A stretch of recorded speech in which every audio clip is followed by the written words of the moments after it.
avons à nouveau un dimanche à Teotihuacan, là où nous avions laissé notre Hervé le VR il y a quelques semaines. Rappelez-vous, nous sommes rentrés en Suisse parce qu'on n'avait plus de Cénovis. Bouge pas. On a fait le plein.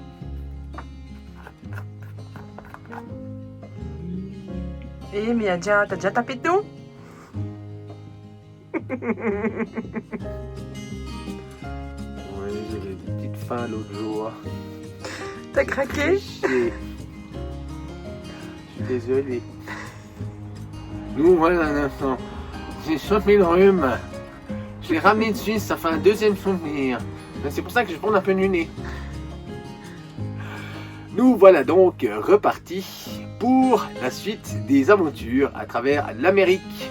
J'imagine que beaucoup de monde se pose la question, qu'allons-nous faire? Direction North ou direction South? Eh ben ça, on vous dira un peu plus tard de la vidéo. Allez, nous pendant ce temps, on va se goinfrer. Parce qu'il y a plein de trucs à manger. Des fruits, des croissants, des petits, des moyens. Parce qu'il y en a des beaucoup plus gros ici. Il y a des croissants comme ça. On aurait pu nourrir toute la famille avec.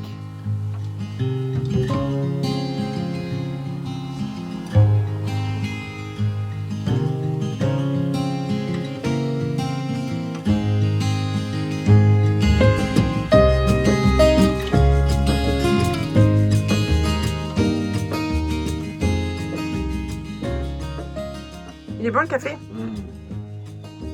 Préparé avec amour. Ça va bien, heureusement qu'il y a le soleil, il y a les linges qui sèchent. Je voulais sautir. Ça serait pas si mal quand même pour un croissant mexicain. Bon. Mais c'est pas de la pâte feuilletée. C'est une sorte de pâte briochée. Mais au moins, il n'a pas le goût de fromage. Contact! Ignition!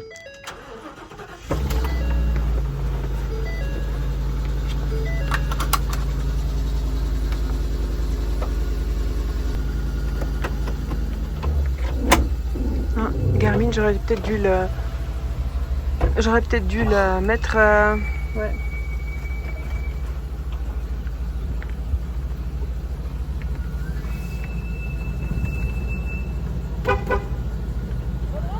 Salut! Au revoir! Bientôt! Ciao!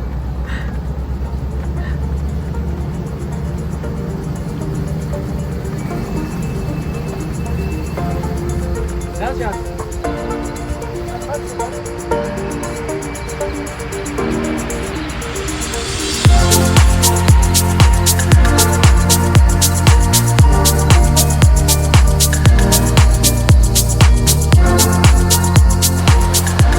Et voilà, c'est reparti.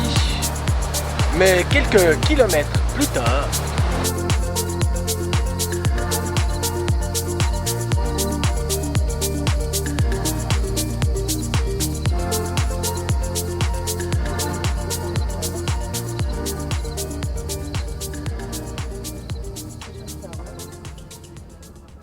Buenos días. Buenos días. Buenos días. ¿Su pase turístico? Sí.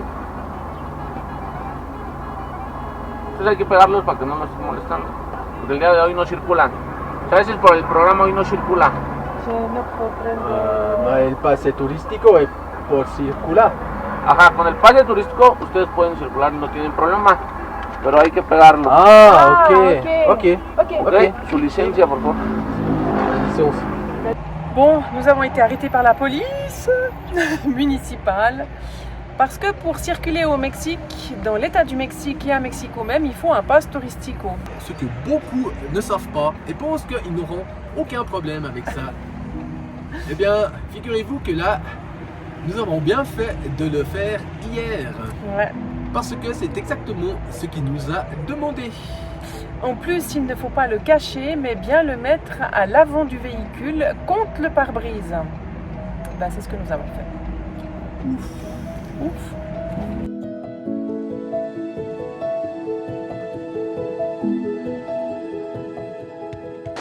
nous a fallu reprendre nos marques pour appréhender les fameuses routes mexicaines. Leurs magnifiques topes innombrables.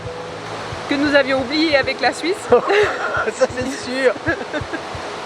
Mais quand on parle de la conduite mexicaine, au fait, tu conduis ton véhicule comme la charrette avec la mule.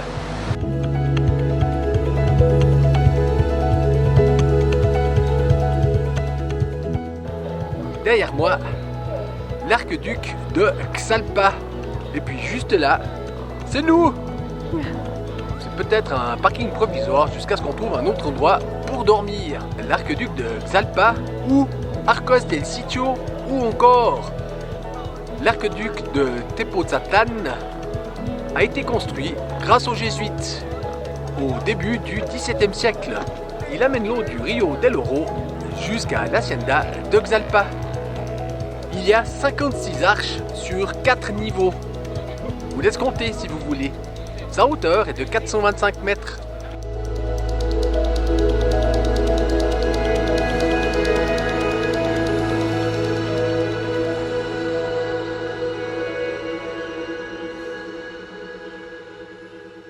Ceci au fait donc le plus haut aqueduc d'Amérique latine. On va aller se promener dessus. Dessous. Au long, au travers, tous les côtés quoi.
Finalement, nous nous déplacerons dans un endroit un petit peu plus tranquille pour profiter d'une nuit silencieuse.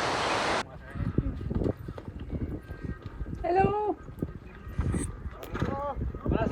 Buenas tardes. Buenas tardes.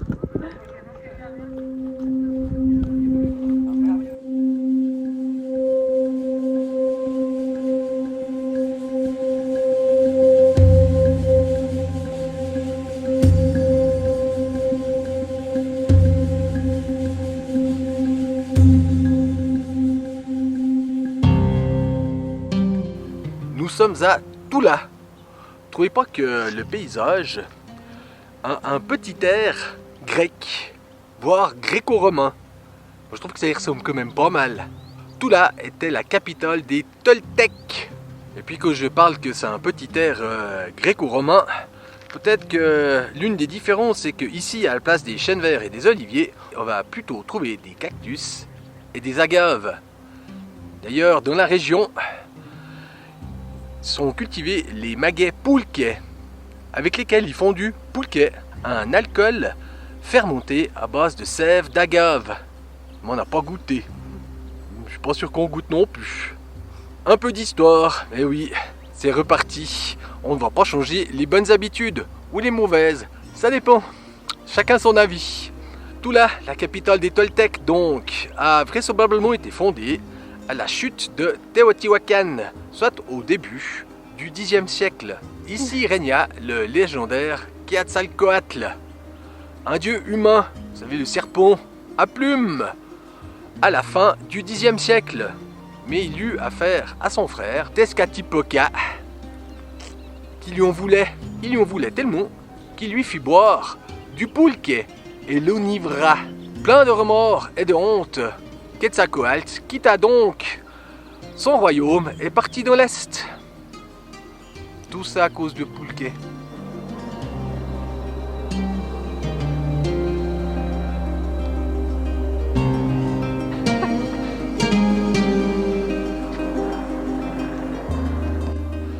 De cette cité de Tula ne reste pas grand-chose. Les Atlantes, les guerriers Toltecs, qui mesurent près de 4 mètres et demi et pèsent plus de 8 tonnes. D'ailleurs, ceux du centre sont les véritables et ceux qui se situent à l'extérieur sont des reproductions.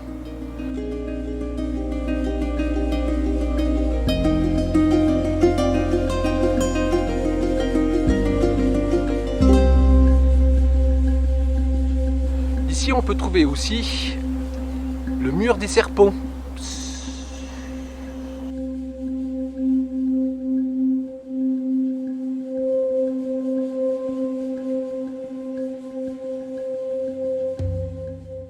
Ainsi que 2 jeux de pelote, un grand là et un autre de l'autre côté. Pour revenir à ces statues d'Atlante, celles-ci étaient toutes colorées, mais aujourd'hui il ne reste plus rien. Et ces statues servaient également de soutien pour un toit qui n'existe plus maintenant. C'était le temple Tecasacaputacuquitli.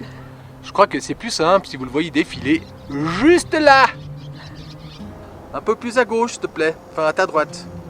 Allez, encore, encore, encore, encore, encore.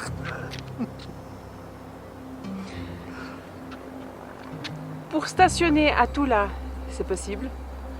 Soit au parking du site, qui est pas tout à fait plat, mais c'est faisable. Ou sinon, là-bas, sur le parking du Soriana, gratuit. Il y a eu plusieurs passages de la police pendant la nuit et franchement, c'était correct, on a relativement bien dormi. Tout au fond, les nombreuses raffineries.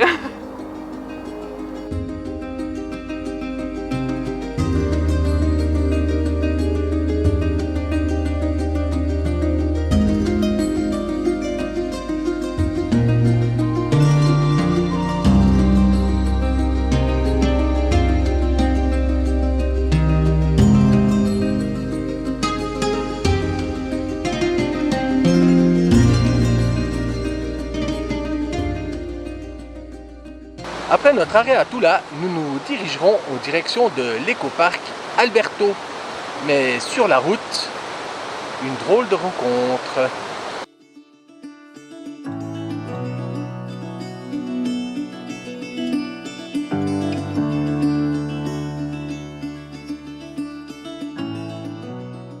Celle d'un policier municipal voulant nous soulager de quelques pesos. Caméra à qui? Une caméra aquí. Si. C'est tellement... Aquí Ahí sí es verde. Es verde. Pero cuando entra à la... je sais pas, sur la route quoi, c'est juste... Sí, no, mira, cuando a la cruce, no en stop alto en media de la cruce. te vuelvo a tirar. Yo entiendo, te entiendo, pero a lo que voy y te repito, el estar parpadeando es para que reduzcas la velocidad. Espérame. Voilà. Donc il voulait qu'on lui paye soit tout de suite 1600 pesos. C'est ça. On lui a dit non, qu'on voulait aller directement au poste de police. Et on lui a montré tous les documents qu'on avait, la réclamation touristique au Mexico, machin, truc muche, lui dire qu'on payerait directement au poste de police et qu'on le suivait. Il voulait nous garder la copie au fait, du title, du permis de circulation, entre guillemets. Et on lui a dit non, on a le droit de garder, c'est notre document, mais on vous suit. Et puis pour finir, il a basté. Mais je reconnais que c'était limite. Donc maintenant, c'est Pascal qui va conduire. Alors, au Mexique. Ouais, alors au Mexique, si vous voyez le feu clignoter au jaune, Ah, clignoter vert. Si vous voyez le feu clignoter vert, il faut s'arrêter. Si t'es Voilà. étranger. Si t'es étranger, et si t'es mexicain, ils s'en foutent, ils posent même au rouge, donc ils s'en foutent royalement.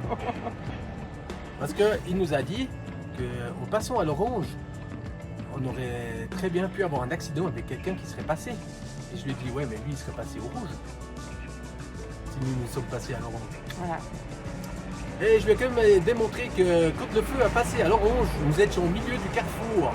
Donc on ne voulait pas s'arrêter au milieu du carrefour. C'était très bien, à part ça. Un petit conseil. Ça coûte pas cher. Achetez une dashcam. Et du moment que vous avez un problème, c'est si vous n'êtes pas en tort ou pas totalement en tort, tu peux lui prouver que c'est lui qui n'a pas raison. Voilà. Parce qu'il nous dit qu'on pouvait contrôler ça sur les caméras, mais j'ai Ouais. pas vu de caméra dans le carrefour. Mais non, je doute qu'il y a une caméra sur un sémaphore. Bon, Alors, c'est ma faute, pas voilà. grave. Mais Ceci nous a coûté la Zéro. bagatelle de 30 minutes. c'est ça, 30 minutes. Mais il était patient quand même. Hein. Mais je pense qu'il avait chaud, hein, à un moment donné, avec sa cagoule. Bon, allez, on y va.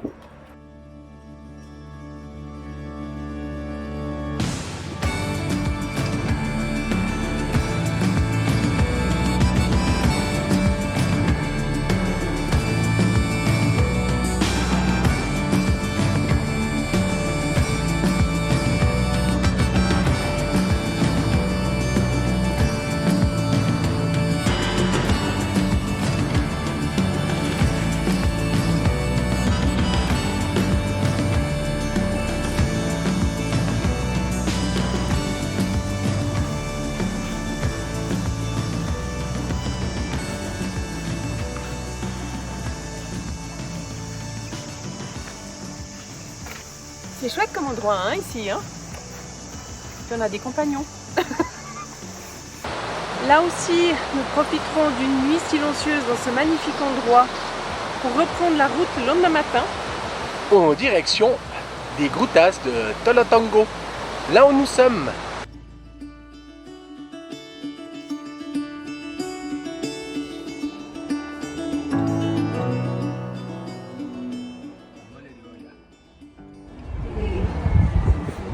Un mollet de Hoya. C'est fort. Hein. J'ai l'impression de ressembler à Lèvres de feu d'Omache, tellement ça brûle. J'ai vu tous les yeux rouges de ce pouillon.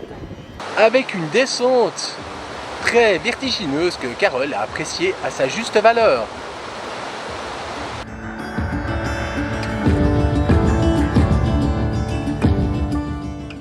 Descente vertigineuse qui n'a pas à rougir de la Trollstigen qu'on a fait en Norvège. D'ailleurs, elle est là.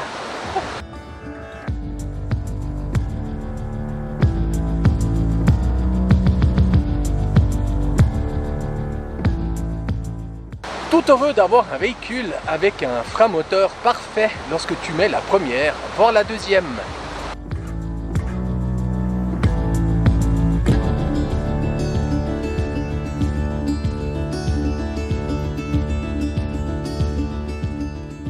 Exceptionnel pour un poids de plus de 7 tonnes. Hein.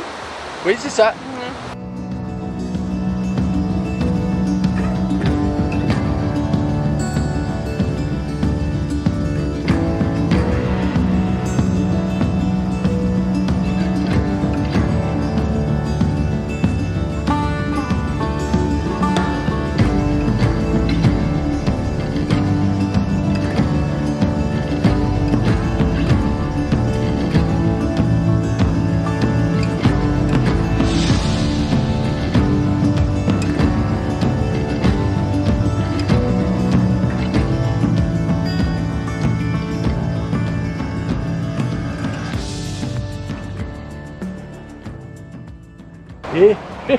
Et on a la GoPro.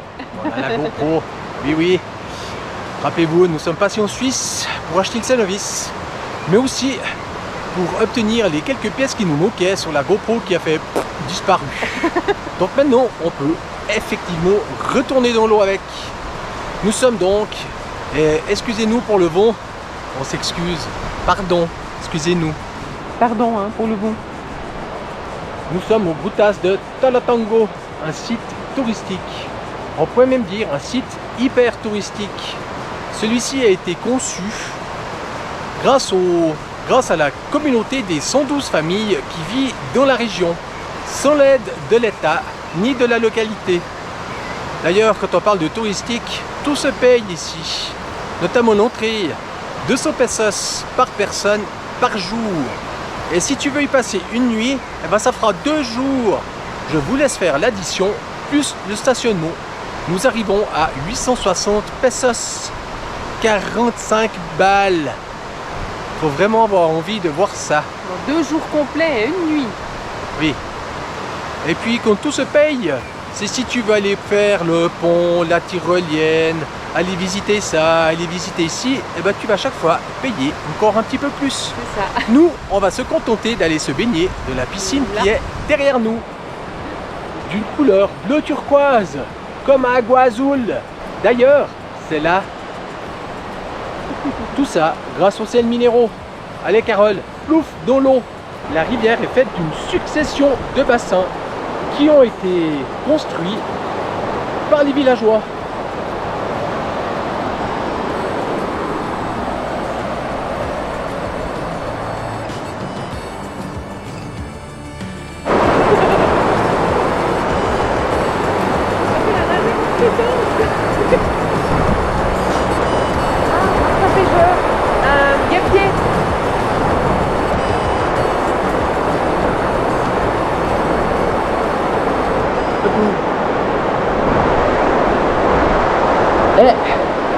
La température de l'eau varie en fonction de là où tu te baignes.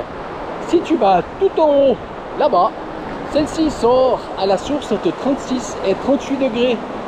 Et puis ici, eh ben les tièdes on dira. C'est parfait parce qu'il fait déjà suffisamment chaud.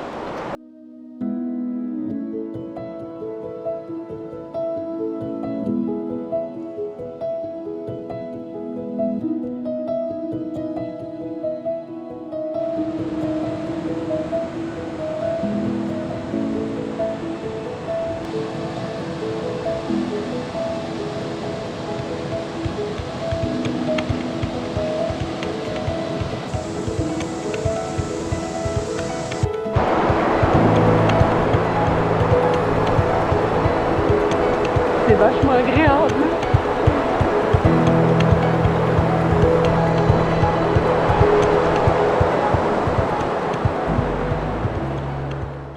Un des nombreux hôtels qui se trouvent sur le site des Grutas de Tolotongo.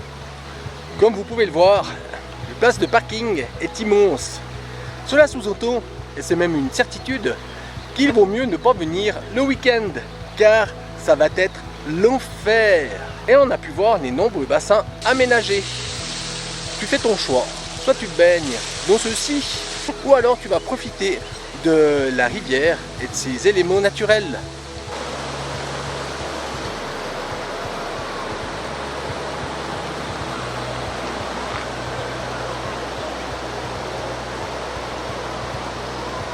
Avant, il était, semble-t-il, permis de se parquer le long de la rivière. Et maintenant, ils ont tout sécurisé et il n'y a que les tentes qui peuvent s'implanter ici. Sinon, il faut aller au camping. Le camping, c'est un grand nom. Il y a quelques emplacements faits à la va-vite ou en cours de travaux. Il n'y a pour l'instant que 4 emplacements. Allez, plus ou moins plat.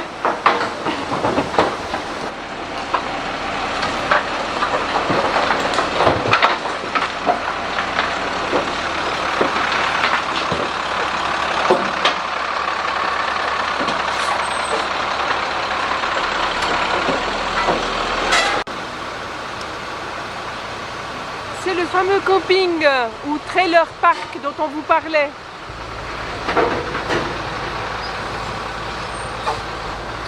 Voilà, j'ai rien à dire. Allez, Allez, maintenant il est temps de finir là, avec la vue sur le Rio des Grutas de Tolotongo. On vous dit donc à la semaine prochaine. N'oubliez pas le pouce, la cloche, abonnez-vous. Merci beaucoup. Allez, allez. à bientôt.